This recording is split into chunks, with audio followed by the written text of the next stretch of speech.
The cemetery stretched out in manicured silence, its perfectly trimmed hedges and marble monuments gleaming under the pale morning sun. Among the sea of headstones, one stood out, not for its size or grandeur, but for the solitary figure kneeling before it. Vincent Harrington, one of the wealthiest men in the country, pressed his forehead against the cold granite, his shoulders shaking with sobs that seemed to come from the depths of his soul. His tailored suit was wrinkled, his usually immaculate hair disheveled, and his eyes, those piercing blue eyes that had stared down corporate rivals without flinching, were red and swollen. The engraving on the stone read, "Melissa Ann Harrington, beloved wife, 1989-2024. But what Vincent didn't know, what he couldn't possibly imagine, was that Melissa was standing less than 50 feet away, hidden behind an ancient oak tree, watching him cry for a woman who wasn't dead. Melissa's hands trembled as she gripped the rough bark, her heart fracturing with each broken sound that escaped her husband's lips. She wore oversized sunglasses and a dark hooded jacket, her once golden hair now dyed a deep brown and cut short. For 6 months she had been a ghost, watching from the shadows as Vincent mourned, as their world continued without her. The decision to disappear had been the hardest thing she'd ever done, but staying would have been impossible. Now, seeing him like this, she questioned everything. "I'm so sorry," Vincent whispered, his voice cracking. "I should have listened. I should have believed you." He traced the carved letters of her name with his fingers, the gesture so tender that Melissa had to bite her lip to keep from crying out. "You tried to tell me, and I was too blind, too stupid to see what was happening right in front of me." 6 months earlier, their life had been picture perfect, at least to the outside world. Vincent's technology empire had just merged with a European conglomerate, making him one of the youngest billionaires in America. They lived in a stunning mansion overlooking the Pacific, attended charity galas, and smiled for cameras. But behind closed doors, Melissa had been drowning. She'd tried to tell Vincent about the threatening messages, the feeling of being followed, the sense that someone close to them wanted her gone. He'd dismissed it as stress, suggesting she take a vacation or see a therapist. His focus had been consumed by the merger, by negotiations and contracts, by everything except her fears. Then came the night that changed everything. Melissa had been driving home from a gallery opening when her brakes failed on the winding coastal highway.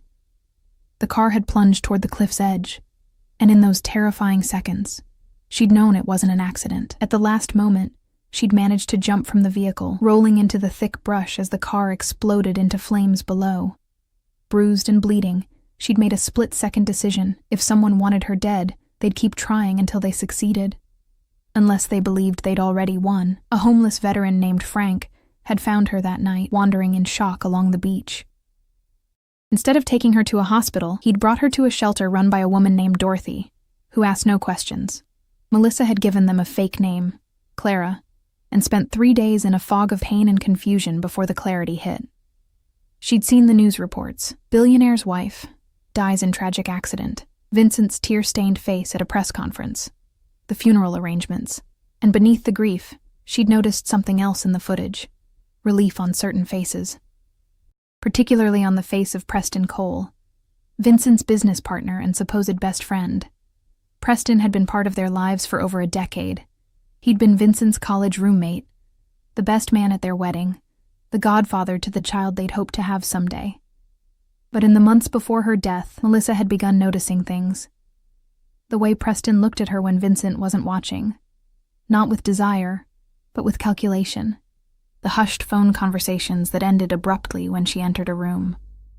The subtle ways he questioned Vincent's decisions, always framing himself as the voice of reason.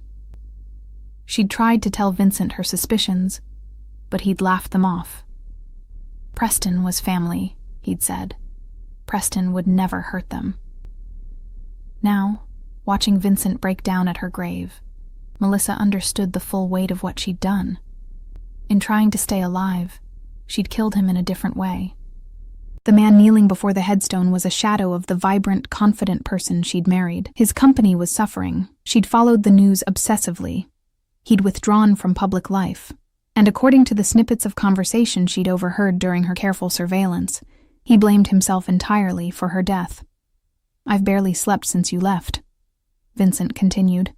speaking to the stone as if it could hear him. "The house is empty. Everything reminds me of you, your painting studio, your garden, the way you always left your coffee cup on the right side of the sink." He laughed bitterly. "I used to complain about that. God, what I wouldn't give to see one of your cups there now." Melissa felt tears sliding down her cheeks. She'd been living in a tiny apartment above Dorothy's shelter, working odd jobs under her fake identity, trying to gather evidence against whoever had tried to kill her. But progress had been maddeningly slow. She couldn't access her old accounts, couldn't reach out to former friends, couldn't take the risk of being discovered. All she had were observations and growing certainty that Preston was behind everything, though she still didn't understand why. A black Mercedes pulled up along the cemetery road, and Melissa tensed. She recognized the car immediately. Preston emerged, his expression perfectly calibrated to show concern and sympathy. He was impeccably dressed as always, his dark hair styled precisely, his movements controlled and measured. Everything about Preston was controlled.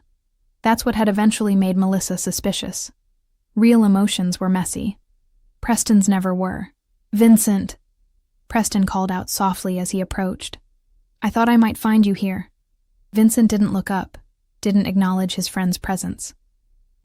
His fingers remained on Melissa's name, as if by touching it enough, he could somehow bring her back. "You need to come back to the office," Preston said, his voice gentle but firm. "The board is getting restless. The Singapore deal needs your attention. Melissa wouldn't want you to destroy everything you built." At the mention of her name, Vincent's head snapped up, his eyes blazing. "Don't," he said, his voice dangerously quiet. "Don't you dare tell me what Melissa would want. If I'd listened to her, if I'd paid attention—" "You can't blame yourself forever," Preston interrupted, placing a hand on Vincent's shoulder. From her hiding spot, Melissa saw something flicker across Preston's face, something that looked almost like satisfaction. It was a tragic accident. Faulty brakes. These things happen. "Do they?" Vincent stood abruptly, shaking off Preston's hand. "Melissa told me someone had been following her. She said she felt threatened. I dismissed it. What if she was right? What if it wasn't an accident?" Melissa's breath caught. After all these months of grief, was Vincent finally questioning what happened? She leaned forward, desperate to hear Preston's response. Preston's expression didn't change, but Melissa, who'd spent months learning to read the subtle tells of human behavior in her new life on the streets, saw the almost imperceptible tightening around his eyes. "Vincent, you're exhausted. You're looking for explanations that aren't there. The police investigated thoroughly. It was an accident." "Then explain the messages," Vincent said, his voice rising. "I found her phone last week, the one she kept in her studio. There were dozens of blocked numbers, threatening texts telling her to leave me, to disappear before something terrible happened. Why didn't the police find those?" "I don't know," Preston said carefully, "but maybe we should look into it together. As your friend, I want to help you find peace." Vincent studied Preston's face for a long moment, and Melissa saw her husband's expression shift. Just slightly, but enough. He was beginning to doubt, beginning to see what she'd seen too late. "Yeah," Vincent said finally, his tone unreadable. "Maybe we should." Preston smiled, but Melissa felt ice run through her veins. She knew that smile.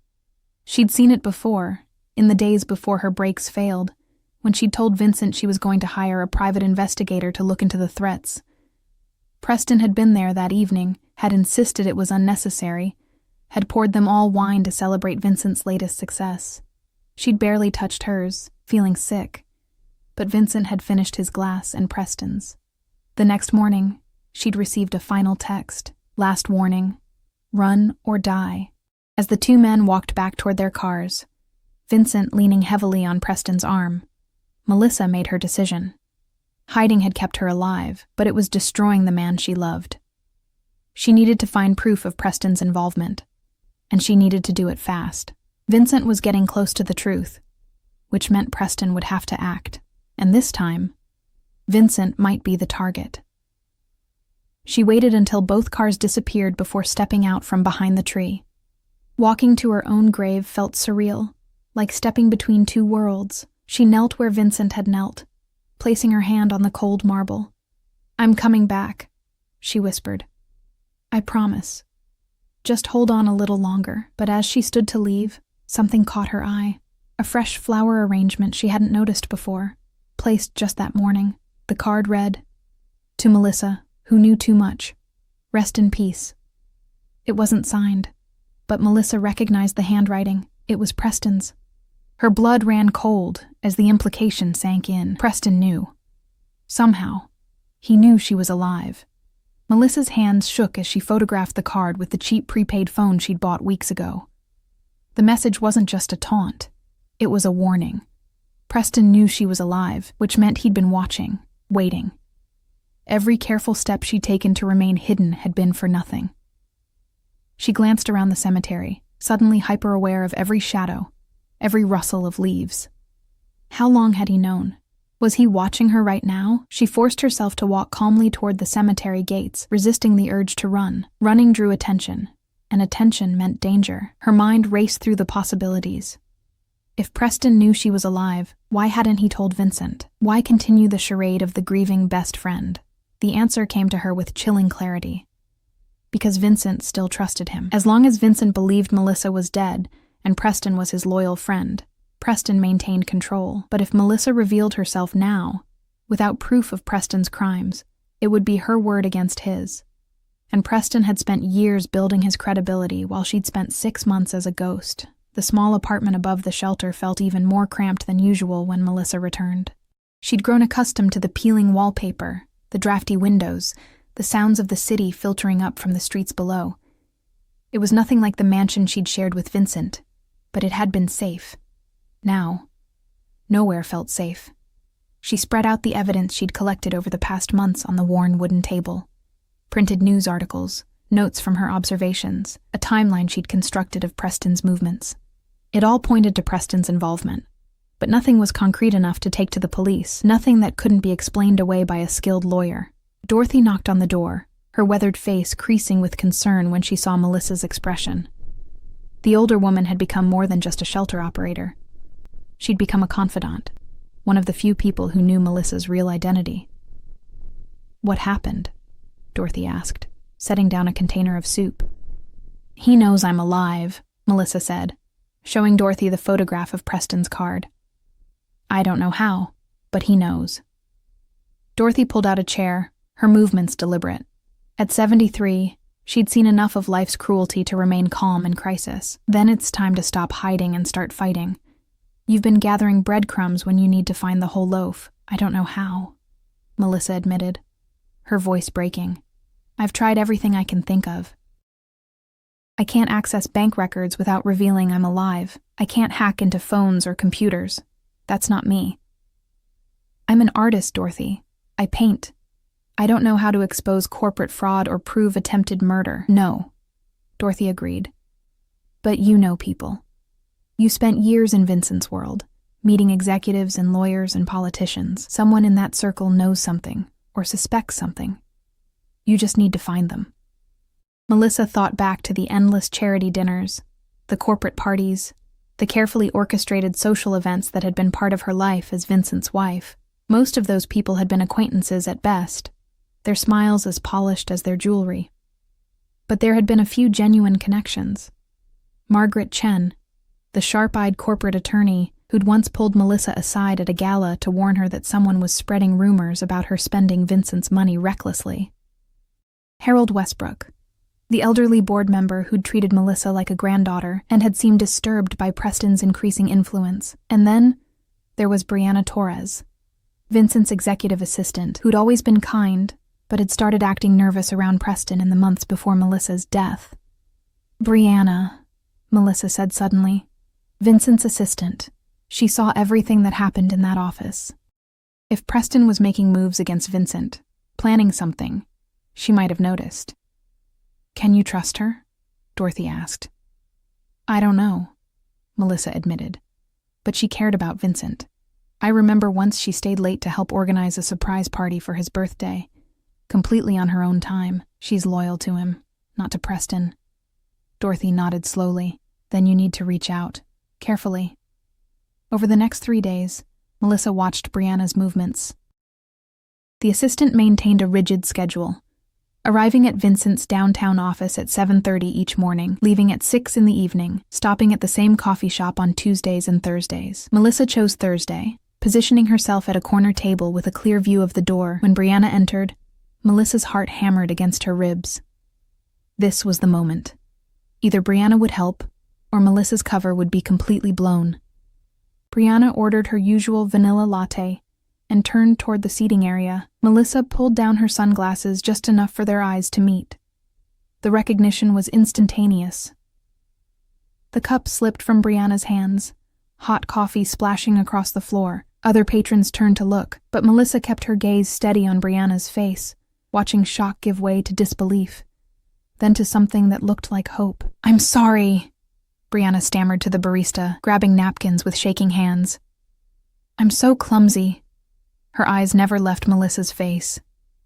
She cleaned up the spill with jerky movements, got a replacement drink, and walked slowly to Melissa's table. "Is it really you?" she whispered, sliding into the opposite chair. "I need your help," Melissa said quietly.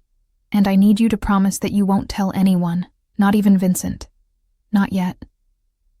Brianna's eyes filled with tears. "He thinks you're dead. He's been destroying himself. How could you—" "Someone tried to kill me," Melissa interrupted. "Someone close to both of us. I disappeared because it was the only way to stay alive long enough to figure out who and why. But I'm running out of time." "Preston," Brianna said immediately, and Melissa felt a surge of validation. "You think it's Preston? You suspect him too?" Brianna leaned forward, her voice barely audible. "I haven't been able to prove anything, but things haven't added up for months. Right before your accident, Preston was in Vincent's office late at night, going through files. When I asked what he needed, he said he was helping Vincent prepare for a meeting. But I checked. There was no meeting scheduled. And after you died, he started having private conversations with board members, always behind closed doors. Vincent's been so grief-stricken that he hasn't noticed how Preston's been positioning himself to take control of the company." "What kind of control?" Melissa asked. "There's a vote coming up next month," Brianna explained. "The board is deciding whether to restructure the executive leadership. If it passes, Preston would become co-CEO with equal authority to Vincent. Given Vincent's current state, Preston would effectively be running everything." Melissa's mind spun. "That's what this was about? A corporate takeover? He tried to kill me for a promotion?" "Not just a promotion," Brianna said. "Vincent's company is worth billions, and there's something else. About 3 weeks ago, I accidentally saw an email on Preston's computer when I was dropping off documents. It was from an offshore investment firm, something about accounts being ready. I didn't understand all the financial jargon, but it mentioned your name specifically. Something about insurance policies and beneficiary transfers." The pieces began clicking into place. "My life insurance," Melissa said slowly. "It was for $10 million, with Vincent as the primary beneficiary. But if something happened to Vincent within a certain period after my death, Preston is the secondary beneficiary," Brianna finished. "I remember when you both updated your wills. Preston insisted on it, said it was smart planning since he was Vincent's business partner." "He wasn't just trying to kill me," Melissa said, her voice hollow. "He was planning to kill Vincent too. Make it look like suicide from grief, maybe. Cash in on both insurance policies and take control of the company." Brianna's face went pale. "Vincent's been so reckless lately. He drives too fast, drinks too much, barely eats. Everyone thinks it's grief, but what if Preston's been encouraging it? What if he's been waiting for the right moment to stage an accident? We need proof," Melissa said urgently. "Real evidence that will hold up in court. Can you access Preston's computer files?" "He keeps everything password protected and encrypted," Brianna said. "But Harold Westbrook has been asking me questions too. He's suspicious of Preston's financial dealings with the company. He might have access to records I don't." "Can you arrange a meeting with Harold, somewhere private?" Brianna nodded. "He lives alone since his wife passed. I could visit him at home. He's always asking me to bring him updates on Vincent anyway. He worries about him like a father." "Do it tomorrow," Melissa said. "And Brianna, thank you for believing me. I never thought you were careless enough to die in an accident," Brianna admitted. "You were the most careful driver I knew. It never made sense." As Melissa left the coffee shop through the back exit, she felt something she hadn't experienced in months: hope. But it was tempered by fear. If Preston knew she was alive and suspected she was gathering evidence, he'd have to act soon. The question was whether she could move faster. That night, Melissa received a text on her burner phone from an unknown number. "I know what you're planning.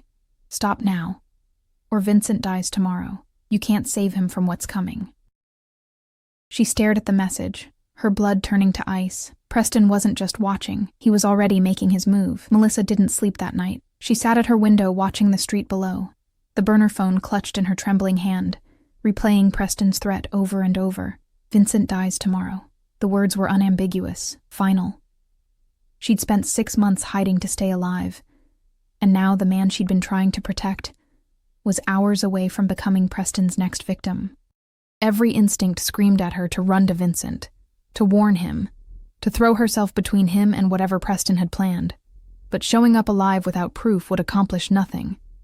Preston would simply deny everything, claim she was mentally unstable, maybe even suggest she'd staged her own death for attention. Vincent, in his grief-addled state, might believe him. At 5 a.m, her phone buzzed. Brianna's name appeared on the screen. "Harold wants to meet at 8 a.m. His address, 2847 Maple Grove Lane. He says he has documents that might help, but we need to move fast. Preston scheduled an emergency board meeting for this afternoon, claims Vincent is unfit to lead and needs to be removed immediately." Melissa's fingers flew across the keyboard. "I'll be there. Don't tell anyone else." She dressed quickly in the most professional clothes she owned, a simple black dress she'd found at a thrift store, paired with a cardigan. Nothing like the designer outfits that used to fill her closet, but it would have to do. Dorothy was already awake when Melissa crept downstairs, and the older woman pressed a thermos of coffee into her hands. "Be careful," Dorothy said. "Men who kill for money don't hesitate to kill again." The taxi ride to Harold Westbrook's home felt endless. Melissa kept checking over her shoulder, expecting to see Preston's Mercedes trailing behind them, but the morning traffic flowed normally. Harold lived in an elegant Victorian house in one of the city's older neighborhoods, the kind of place that spoke of old money and older values. Brianna's car was already parked outside. Harold answered the door himself, his silver hair neatly combed despite the early hour. His eyes widened when he saw Melissa, and for a moment he simply stared, his hand gripping the doorframe for support. "Dear God," he whispered. "Brianna said you were alive, but seeing you—" "Melissa, what happened to you?" Inside, the house smelled of leather and pipe tobacco. Harold led them to his study, where files were spread across a massive oak desk. "I've suspected Preston Cole of embezzlement for months," Harold said without preamble, his lawyer's mind cutting straight to facts. "But I couldn't prove it until last week. I have a friend who works in international banking, completely off the record," he told me. "Preston's been siphoning money from Vincent's company into offshore accounts. Small amounts at first, but increasingly larger sums over the past 2 years. The total is somewhere around $30 million. Melissa sank into a chair. "$30 million? How did no one notice?" "Preston's clever," Harold said grimly. "He hid the transfers in legitimate business expenses, contractor payments to shell companies, consulting fees that never resulted in actual consulting. Vincent trusted him completely, never questioned his financial decisions, and with you gone, Vincent's been too devastated to pay attention to anything. We need to take this to the police," Brianna said urgently. "If Preston's threatening Vincent, the police will need time to investigate," Harold interrupted. "Time we don't have if Preston's planning something today. What we need is to confront him directly, with Vincent present, and force a confession before he can act." "That's too dangerous," Melissa protested. "If Preston feels cornered—" "He already feels cornered," Harold said, his expression serious. "You're alive, which means his entire plan is falling apart. Desperate men make mistakes. We need to create a situation where he reveals himself." Melissa's phone buzzed again. This time it was an unknown number, but she recognized the writing style immediately, Preston's formal, controlled tone. "Vincent is at the office, alone. He asked me to give him space to think. You have until noon to decide, disappear permanently or watch him die. Your choice." She showed the message to Harold and Brianna. "He's giving me an ultimatum. He thinks I'll run to save myself." "Or he's bluffing," Brianna suggested, "trying to flush you out." "No," Melissa said quietly. "Preston doesn't bluff. He's done everything he said he would. Sabotaged my car, stole from Vincent, positioned himself for the takeover. If he says Vincent's in danger, then Vincent's in danger." She stood abruptly. "I'm going to the office, now." "Not alone," Harold said firmly. "We go together, and we call the police on the way. Even if they can't arrest Preston immediately, having officers present might prevent him from doing something drastic." The drive downtown was a blur. Harold made the call to his contact at the police department, explaining the situation with the efficiency of someone who'd spent 50 years in courtrooms. 2 detectives agreed to meet them at Vincent's office building within 30 minutes. It wasn't fast enough for Melissa's racing heart, but it was something. Vincent's company occupied the top 15 floors of a glass and steel tower in the financial district. Melissa had been here hundreds of times, had attended parties in the executive suite, had brought Vincent lunch when he worked late. Now, approaching the building wearing thrift store clothes and cheap sunglasses, she felt like an intruder in her own life. The security guard at the desk didn't recognize her, waving them through when Harold showed his board member identification. The elevator ride to the 42nd floor felt interminable. Melissa's reflection in the mirrored wall showed a woman she barely recognized, thinner, harder, aged beyond her 35 years. 6 months of survival had changed her in ways that went deeper than the hair dye and different clothes. She'd learned to be invisible, to trust no one, to see danger in every shadow. But now, ascending toward the husband she'd left behind and the man who'd tried to kill her, she felt her old self stirring, the woman who'd fallen in love with Vincent Harrington's laugh, who'd believed in second chances and happy endings. The executive floor was eerily quiet. Vincent's office was at the end of a long hallway, its door closed. Brianna pointed to Preston's office across the hall. His door was open, but the room appeared empty. "He was here an hour ago," she whispered. "I saw him on the security cameras." Harold moved with surprising speed for a man in his 70s, positioning himself near Vincent's door. "Let me go in first. If Vincent sees Melissa without warning, the sound of breaking glass cut him off." It came from Vincent's office, followed by a heavy thud. Melissa didn't think. She simply ran, throwing open the door with Harold and Brianna close behind. The scene inside made her blood freeze. Vincent lay crumpled on the floor beside his desk, his face pale and his breathing shallow. An empty glass rolled near his hand, and the acrid smell of almonds hung in the air. Preston stood by the window, his expression calm, almost serene. "I was hoping you'd come," he said to Melissa. "It makes this so much neater. Murder-suicide, you see. Grieving billionaire discovers his wife faked her death, kills her in a rage, then takes his own life. Tragic, really." "You poisoned him," Melissa said, dropping to her knees beside Vincent. His eyes were closed, his skin cold to the touch. "Vincent, can you hear me?" "Cyanide in his morning coffee," Preston said conversationally. "Fast-acting, fairly painless. Well, relatively painless. He has about 10 minutes left, I'd estimate. You have a choice to make, Melissa. You can spend those minutes trying to save him, which you can't. There's no antidote available in time. Or you can spend them listening to why this was all necessary." "You're insane," Brianna gasped, pulling out her phone. "I'm calling." Preston moved faster than Melissa would have thought possible, crossing the room and snatching the phone from Brianna's hand. "I disconnected the office phones an hour ago, and cell service on this floor is jammed. No one's calling anyone. Now sit down, all of you, and let me explain how this ends." Harold positioned himself in front of the 2 women, his jaw set. "The police are already on their way. Your window for escape is closing." "The police?" Preston laughed, but there was no humor in it. "The police will find exactly what I want them to find. Vincent, dead from poison. Melissa, the troubled wife who faked her death and returned to murder her husband for his money. You 2 as witnesses to her guilt. I'll be the devastated friend who tried to stop her but arrived too late." "Except we know the truth," Melissa said, cradling Vincent's head in her lap. His breathing was growing more labored, his lips turning blue. We know about the embezzlement, the offshore accounts, everything. Prove it, Preston challenged. My lawyers are better than your evidence. This ends today, Melissa, one way or another. Vincent's eyes fluttered open, unfocused and confused. He looked up at Melissa's face, and for a moment she saw recognition dawn, followed by disbelief, then wonder. Mel, he whispered, am I dying? Is this heaven?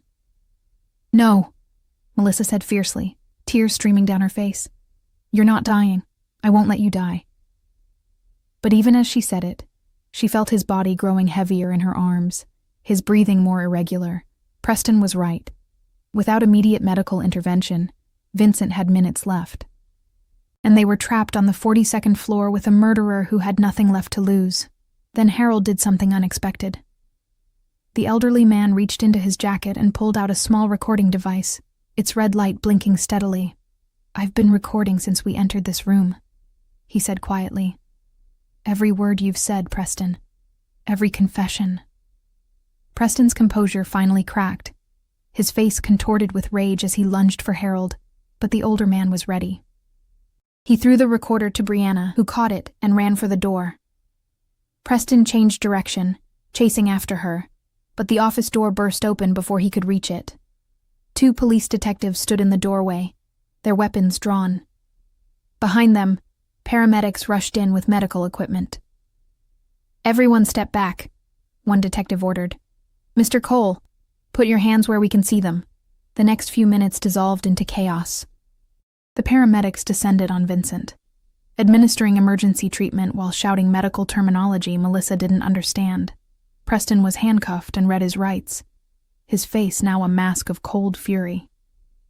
Harold handed the recording device to the detectives, explaining in concise legal terms exactly what they'd find on it. Melissa held Vincent's hand as they loaded him onto a stretcher, refusing to let go even as they wheeled him toward the elevator. Stay with me, she begged. Please, Vincent. I didn't survive 6 months of hell just to lose you now. His fingers tightened weakly around hers. Real, he managed to whisper. Real, she confirmed. I'm real, and I'm here, and I'm never leaving you again. In the ambulance racing toward the hospital, with sirens wailing and monitors beeping frantically, Melissa watched the paramedics fight to save her husband's life and finally understood what Dorothy had tried to tell her months ago. Sometimes the bravest thing you could do wasn't hiding to stay alive. It was stepping into the light, even when the light might burn you. The hospital's intensive care unit existed in a perpetual state of controlled urgency. Hushed voices, beeping machines, the antiseptic smell that seemed to permeate everything. Melissa hadn't left Vincent's side for 3 days. She sat in an uncomfortable plastic chair next to his bed, her hand wrapped around his, watching the steady rise and fall of his chest. The doctors said he'd been incredibly lucky. The paramedics had administered the antidote within the critical window, and though the cyanide had damaged his system, he would recover. But lucky felt like an inadequate word for a man who'd been poisoned by his best friend. Vincent had been drifting in and out of consciousness, the medications keeping him in a fog. Each time he woke and saw Melissa, confusion would flash across his face, followed by wonder, as if he couldn't quite believe she was real. She'd explained everything during his lucid moments, the sabotaged car, the decision to disappear, the months spent gathering evidence. He'd listened with tears streaming down his face, squeezing her hand so tightly she'd lost circulation. I should have believed you, he'd whispered hoarsely during one of those moments. You told me someone was threatening you, and I dismissed it. I was so caught up in the business, in proving myself, that I couldn't see what was happening to the person I loved most. We both missed the signs, Melissa had replied gently. Preston spent years building our trust. That was his greatest weapon. Now, on the morning of the 4th day, Vincent's eyes opened with genuine clarity for the first time. The fog had lifted. He turned his head slowly, taking in the hospital room, the monitors, and finally settling on Melissa's face. You're still here, he said, his voice rough but stronger than before. Where else would I be? She asked, managing a tired smile. I keep thinking I'll wake up and you'll be gone again, that this is just another dream. He struggled to sit up, and she helped him adjust the pillows. Tell me what happened after they brought me here. The last thing I remember clearly is Preston admitting everything. Melissa took a breath, organizing the whirlwind of the past few days into something coherent. Preston's been charged with attempted murder, twice, fraud, embezzlement, and about a dozen other charges. Harold's recording was damning, but Brianna also had copies of emails she'd secretly saved that show his financial schemes. The police found evidence of the shell companies, the offshore accounts, everything. His lawyers tried to argue entrapment at first, but there's too much evidence spanning too many years. And the company? Vincent asked, concern flickering in his eyes. Harold's been managing things temporarily. The board met yesterday. They unanimously voted to remove Preston from all positions and cooperate fully with the investigation. Your company is going to be fine, Vincent. Better than fine. Once we root out anyone else who might have been involved in Preston's schemes. Vincent was quiet for a moment, processing. I trusted him completely. We were roommates in college. He was at our wedding. I made him godfather to the children we were planning to have. His voice cracked. How did I not see it? Because he was brilliant at hiding it, Melissa said firmly. Preston spent over a decade playing the role of loyal friend. He knew exactly how to manipulate your trust, how to position himself as indispensable. This wasn't your failure, Vincent. It was his calculation, but you saw it, Vincent countered. You tried to warn me, and I didn't listen. I saw it because I was outside the business. I had the distance to notice small inconsistencies. You were in the middle of everything, negotiations, expansion, pressure. Preston made sure you were too overwhelmed to question him. She leaned forward, holding his gaze. We can't change what happened, but we can choose what happens next. Before Vincent could respond, a knock at the door interrupted them. Detective Morrison entered, a tall woman with sharp eyes and an efficient manner. She'd been leading the investigation since that chaotic day in Vincent's office. Mr. Harrington, good to see you awake. Mrs. Harrington. She nodded to Melissa. I have some updates I thought you'd want to hear in person. Please, Vincent said, gesturing weakly to the chair on his other side. Detective Morrison settled in, pulling out a small notebook. We've been piecing together Preston Cole's activities over the past several years. What we've discovered is more extensive than we initially thought. The $30 million he embezzled from your company was just part of it. He'd been running similar schemes with 2 other companies where he served on advisory boards. Total theft is estimated at over $60 million. Melissa felt Vincent's hand tighten around hers. $60 million? He was building an exit strategy, Morrison continued. The offshore accounts were set up to funnel money to various international investments.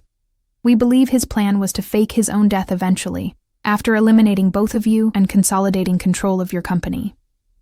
He'd already created a false identity, complete with passport and banking credentials. He would have disappeared to somewhere without extradition treaties and lived very comfortably. What made him escalate? Melissa asked. Why try to kill me when he did? According to emails we recovered, you were asking too many questions. Specifically, you'd mentioned to Vincent that you wanted to understand the company's finances better, maybe take a more active role in business decisions. Preston saw that as a threat. If you started examining the books closely, his schemes would unravel. Killing you accomplished multiple goals. It eliminated the threat, devastated Vincent enough to make him easier to manipulate, and triggered the insurance policies that would have eventually paid out to Preston. Vincent made a sound somewhere between a laugh and a sob. He killed her, tried to kill her, because she wanted to learn about the business. My wife wanted to take an interest in my work, and my best friend tried to murder her for it. He's a sociopath, Morrison said bluntly. We've had psychiatrists evaluate him. Preston Cole feels no genuine emotional connections to other people. Everyone in his life was a tool or an obstacle. You were both tools until you became obstacles. What happens now? Melissa asked. With the trial? Given the evidence and the severity of the crimes, the DA is pushing for multiple life sentences without parole. Preston's lawyers are trying to negotiate, but frankly, they have nothing to bargain with. Between Harold's recording, Brianna's documentation, the financial forensics, and your testimonies, this is as close to an airtight case as we ever get. Morrison stood, tucking away her notebook. You both should know. What you did was incredibly brave and incredibly reckless, Mrs. Harrington. Faking your death was legally complicated, and we're still sorting through the implications. But given the circumstances and the fact that you were fleeing a legitimate murder attempt, the DA isn't interested in pressing charges against you. After Morrison left, silence settled over the room. Vincent stared at the ceiling, processing everything, while Melissa watched the various monitors tracking his recovery. Finally, he spoke. "I went to your grave every week," he said quietly. "I told you things I'd never said when you were alive. Things I should have said. How much I loved you. How empty everything felt without you. How I'd trade everything I built just to have one more day with you." Melissa felt tears welling up. "I was there once, hiding behind a tree, watching you cry. It was the hardest thing I've ever done. Not running to you. Why didn't you?" It wasn't an accusation, just a genuine question. "Because I loved you too much to let Preston win. If I'd revealed myself without proof, he would have found a way to discredit me, maybe even hurt you sooner. I had to wait until I could protect you, even if the waiting destroyed us both." Vincent finally turned to look at her fully, really seeing her for the first time since waking. He saw the shorter, darker hair, the weight she'd lost, the new hardness in her eyes that spoke of months spent surviving on the streets. "What did you do while you were gone?" "I worked at a homeless shelter, served food, cleaned, listened to people's stories. I lived in a tiny apartment that cost $200 a month. I learned that the world is so much bigger and harder than our mansion on the cliff ever let us see." She smiled slightly. "I also learned that I'm stronger than I thought, that I could survive losing everything. Money, comfort, identity. As long as I had a reason to keep going. You were that reason. I don't deserve you," Vincent said, his voice thick with emotion. "Yes, you do. We deserve each other. We deserve a second chance to do this right." She squeezed his hand. "When you get out of here, things are going to be different. I don't want the mansion, Vincent. I don't want the endless parties and the fake smiles and the performance of being a billionaire's wife. I want something real." "What do you want?" he asked. "I want us to leave," Melissa said, the idea crystallizing as she spoke. "Not forever, but for a while. Let Harold manage the company. Let the lawyers handle Preston. Let's go somewhere we've never been, somewhere nobody knows our names or our story. Let's remember who we are without all the noise." Vincent considered this, and slowly, a smile spread across his face, the first genuine smile she'd seen from him in what felt like years. "Where would we go?" "I don't know. Maybe Italy. Maybe a small town in Ireland. Maybe we buy that vineyard in France you used to talk about when we first met." She leaned closer. "Does it matter, as long as we're together?" "No," Vincent agreed. "It doesn't matter at all." 3 months later, Melissa stood in a small kitchen in Tuscany, sunlight streaming through open windows that overlooked rolling hills covered in olive groves. She was kneading dough for bread, her hands dusty with flour, wearing simple jeans and a cotton shirt that had cost less than $20. Vincent was outside tending to the vegetable garden they'd planted together, his skin tanned from hours in the sun, his movements peaceful in a way they'd never been during his years of corporate warfare. They'd bought a small farmhouse with cash, registered under an LLC that kept their names private. Harold sent monthly reports on the company. It was thriving without Preston's corruption, and the board had voted to make Harold temporary CEO until Vincent decided if he wanted to return. The trial had concluded with Preston receiving 4 consecutive life sentences. He'd shown no remorse, no emotion at all during the proceedings, confirming everything the psychiatrists had said about his complete lack of empathy. Brianna had been promoted to chief of staff and was helping Harold navigate the company's restructuring. She sent chatty emails to Melissa every week, filled with office gossip and questions about Italian cooking. Harold himself had visited once, bringing legal documents for Vincent to sign and staying for a long dinner where he'd told stories about his late wife and the vineyard she'd always wanted to visit. The doorbell rang, a cheerful sound that still made Melissa tense slightly, months of hypervigilance not entirely faded. But when she opened the door, she found Dorothy standing there, a huge smile on her weathered face. "Surprise," the older woman said, pulling Melissa into a tight hug. "Dorothy, what are you doing here?" Melissa laughed, genuinely delighted. You think I was going to let you disappear to Italy without visiting? I wanted to see this famous farmhouse and meet the husband you fought so hard to save. Dorothy stepped back, examining Melissa closely. You look good, honey. Really good. Happy. I am, Melissa said, surprised by how true it was. Come in, please. Vincent will be so excited to meet you. Over dinner that evening, simple pasta with vegetables from their garden and wine from a local vineyard, Melissa watched Vincent charm Dorothy with stories about learning to prune olive trees and their disastrous first attempt at making cheese. He looked younger somehow, despite everything they'd been through. The lines of stress around his eyes had softened. He laughed easily, his guard completely down. You two have built something beautiful here, Dorothy observed, raising her glass. Not just this place, but this life. This is what survival looks like when it transforms into living. Later, after Dorothy had gone to bed in their guest room, Melissa and Vincent sat on their small terrace under a sky full of stars. The air smelled of jasmine and earth, and the only sounds were crickets and the distant bleating of sheep. I've been thinking, Vincent said, pulling Melissa closer, about what we do next. Eventually, we'll need to go back. The company, our responsibilities.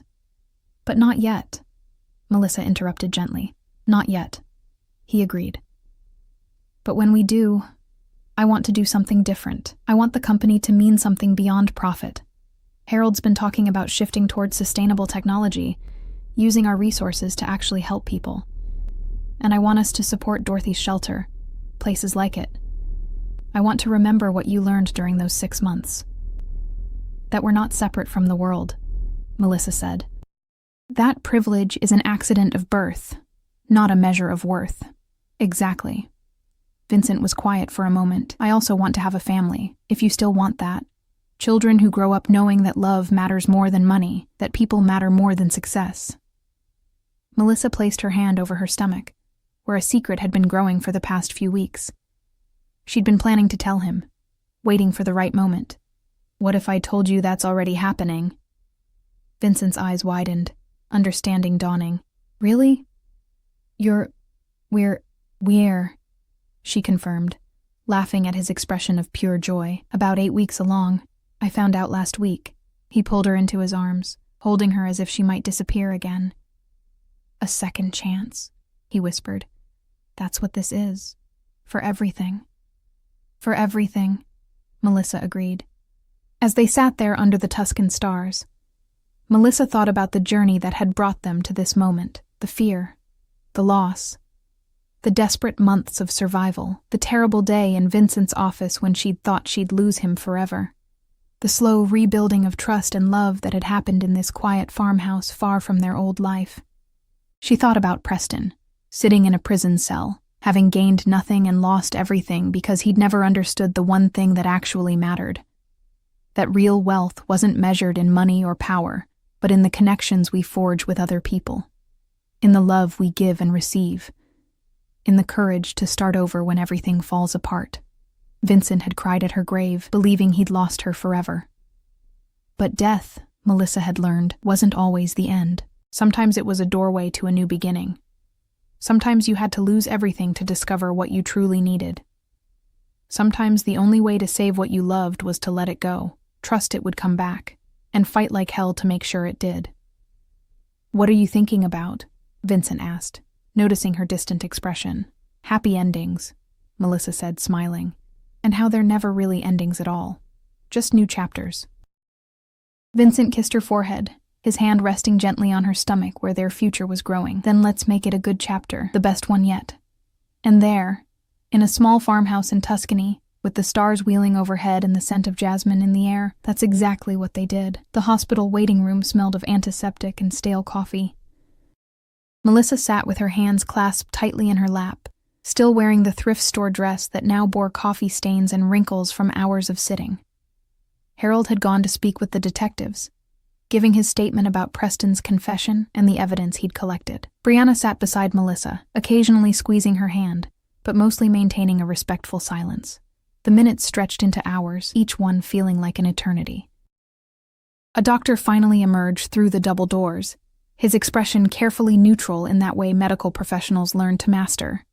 "Mrs. Harrington?" he called, and Melissa stood on shaking legs. "Your husband is stable. We administered the antidote in time, though it was very close." Another 5 minutes and he paused, seeming to reconsider his words. "He's going to make a full recovery. He's asking for you." Melissa's knees nearly buckled with relief.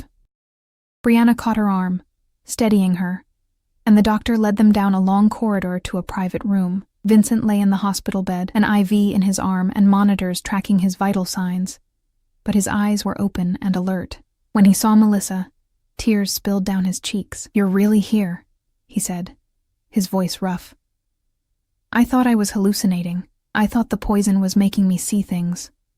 Melissa crossed to his bedside and took his hand, marveling at the warmth of it, the solid reality of his touch. "I'm here. I'm so sorry, Vincent, for everything. For leaving. For letting you think I was dead. For not trusting you enough to tell you the truth from the beginning. Preston tried to kill you," Vincent said, anger flashing in his eyes despite his weakened state. "You were right about everything, and I didn't listen. I chose him over you." "You chose your best friend," Melissa corrected gently. "You chose loyalty and trust, which are good things. Preston was the one who betrayed us both. This isn't your fault." Vincent pulled her closer, and she carefully perched on the edge of his bed, mindful of the tubes and wires. "Tell me everything," he said. "I need to understand what happened." So Melissa told him. She explained the threatening messages, the night her brakes failed, her decision to disappear. She described the shelter, Dorothy's kindness, the months of watching him from afar, and slowly piecing together Preston's scheme. Vincent listened without interrupting, his hand never releasing hers, his eyes never leaving her face. When she finished, he was quiet for a long moment. "I went to your grave every week," he finally said. "Sometimes more. I told you things I never said when you were alive. How much I loved you, how sorry I was for being so focused on work, how I'd give anything for one more day with you." He laughed bitterly. "And you were standing there watching me fall apart." "It was the hardest thing I've ever done," Melissa admitted, "seeing you in so much pain and not being able to comfort you. But I thought if I revealed myself too soon, Preston would just try again. I needed proof." "You nearly died getting that proof," Vincent said. "We both nearly died. Promise me something. No more secrets. No more protecting me by pushing me away. We face things together from now on, together." Melissa agreed, and sealed the promise with a kiss. The legal proceedings that followed were swift and decisive. Preston's recorded confession, combined with Harold's financial evidence and the physical evidence of the poisoning, left no room for doubt. He was charged with attempted murder, embezzlement, and a host of other crimes. The trial lasted 3 weeks, and Melissa testified about the night her car went over the cliff, about the months of threats, about everything Preston had done. When the jury returned with a guilty verdict on all counts, she felt a weight lift from her shoulders that she'd been carrying for nearly a year. Vincent threw himself into rebuilding, not just his company, but his life. He stepped back from day-to-day operations, hiring a new management team he could trust and implementing oversight systems that would prevent another Preston from taking advantage. Harold became the interim CEO, bringing decades of experience and unquestionable integrity to the role. Brianna was promoted to chief of staff, her loyalty and quick thinking during the crisis earning Vincent's deepest gratitude. But the biggest changes happened at home. Vincent and Melissa sold the Pacific Mansion with its painful memories and moved to a smaller house in wine country, 2 hours north of the city. It had a studio for Melissa's painting, a garden where they could grow vegetables, and a front porch perfect for watching sunsets. Vincent worked from home 3 days a week, and they instituted a strict rule: no business talk after 7 p.m. "I used to think success meant building an empire," Vincent said one evening, as they sat on that porch, watching the sky turn gold and pink. "But I had an empire, and I was miserable. I have you, and I'm happy." "We almost lost everything," Melissa reminded him, though she smiled as she said it. "But we didn't," Vincent countered. "We lost some things, our innocence maybe, our ability to trust easily. But we gained something too. We know what matters now. We know what's worth fighting for." 6 months after Preston's conviction, Melissa held her first art exhibition since her death. The collection was titled Resurrection, and every piece explored themes of loss, survival, and renewal. Vincent stood beside her at the opening, his arm around her waist, watching people examine her work with critical eyes. When a reporter asked Melissa what inspired the collection, she looked at her husband and smiled. "I learned that sometimes you have to lose everything to understand what you really have," she said, "and that the people who love you are worth any risk, any sacrifice, even the risk of coming back from the dead." That night, as they drove home through the dark countryside, Vincent reached over and took Melissa's hand. "Do you ever regret it?" he asked. "Coming back, I mean. You could have stayed hidden, started a completely new life somewhere else." "Not for a second," Melissa said firmly. "You're my life, Vincent. You always were. I just had to remember that." They pulled into their driveway, and Melissa looked at the warm lights glowing in their windows, at the home they'd built together from the ashes of their old life. It wasn't perfect. They still had moments of fear, still jumped at unexpected sounds, still saw therapists to work through the trauma, but they had each other, and they had the truth, and they had a future that was entirely their own. As they walked hand in hand to their front door, Melissa thought about the woman she'd been standing behind that oak tree in the cemetery, watching her husband cry over an empty grave. That woman had been broken, terrified, alone. The woman she was now had fought her way back to the light, had reclaimed her life and her love, had learned that sometimes the greatest act of courage was simply refusing to give up. The past would always be part of their story, but it no longer defined them. They'd survived betrayal, attempted murder, and the death of the life they'd known. What they'd built in its place was stronger, truer, and entirely theirs. And that, Melissa thought as Vincent pulled her close and kissed her beneath their porch light, was worth every moment of darkness they'd endured to find it.